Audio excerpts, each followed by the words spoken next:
Okay, so our first lesson is the history of broadcasting, but more specifically, the history of programming. Obviously, television, internet, radio didn't all exist, and they certainly didn't exist as they do today.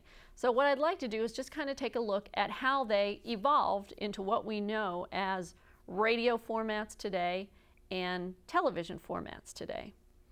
So it began with radio, and it began in the 1920s. The very first radio station was KDKA in Pittsburgh, which I have a fond affection for, being from Pittsburgh, Pennsylvania.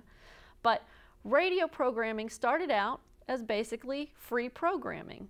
They just would have friends and neighbors come and sing on the air or read a poem.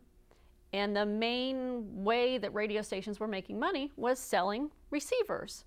So obviously, the beginnings of radio, the companies that owned radio stations were companies like RCA, who manufactured radios, General Electric, who manufactured radios.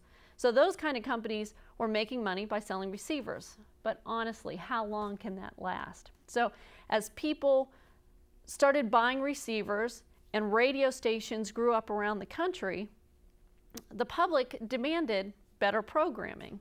And there was some experimentation on how to make money in this radio world.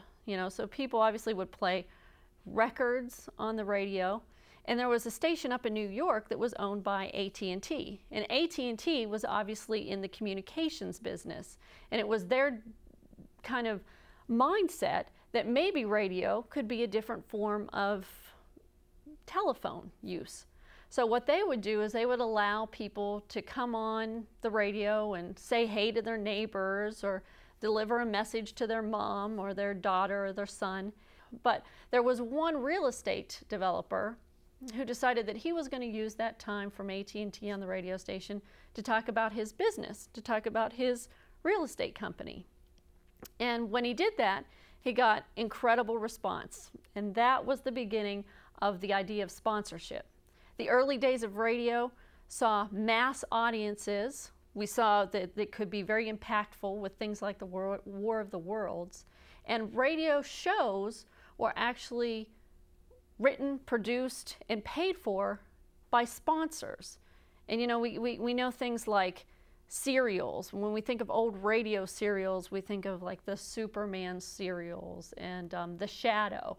Well, they were called serials because most of those shows were sponsored by cereal companies.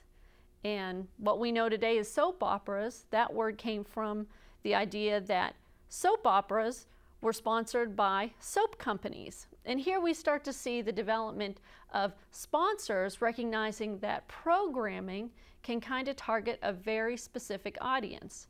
Soap operas, when you think of soap operas, you probably think of daytime dramas and, kind of a more female audience. And so sponsors would sell things like dishwashing liquid and laundry soap detergent to that particular audience because that was the audience that was listening to those dramas. That's where we get the name soap operas. So radio is evolving, mass audience, big impact. Advertising agencies are creating shows for them, and the shows really have a lot of product placement in them, but they're generally just one sponsor, and you can tell by the names of the shows that they're specifically produced for just one sponsor. And everything's going great for radio until the 1940s when television is introduced. And now all those great radio shows that they sat around and listened to in the living room, they can now see. And they can see the characters and they can relate to the characters. So as radio grows to a certain amount, television jumps in and they start stealing not only radio's audience, but radio shows.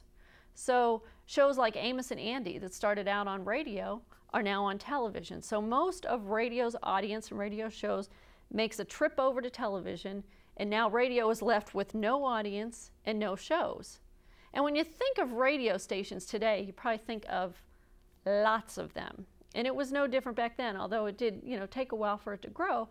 But there were a lot of different station frequencies. So when radio started to lose their audience, television started to appeal to a mass audience. Radio stations realized they could appeal to a very narrow audience. And there's pluses and minuses to both, which we'll talk about later on in this class. But one story that kind of shows how radio developed their format is there were two guys sitting in a diner. And they'd been in the diner kind of discussing ideas all night. And the kids had played the same songs on the jukebox over and over and over again. And now all the kids were gone, and those two guys were in there, and there was a waitress cleaning up. And she walked over, and she stuck a quarter in the jukebox, and she ended up playing the same song that those kids had played all night. So the men decided that that was, if they wanted to capture a youthful audience on radio, they should play the same songs over and over again, and that's how we got kind of the top 40 format. So radio stations ended up narrowcasting, television stations ended up appealing to the mass audience. But still, television shows were being produced by ad agencies. And we're going to talk a little bit more about how television developed more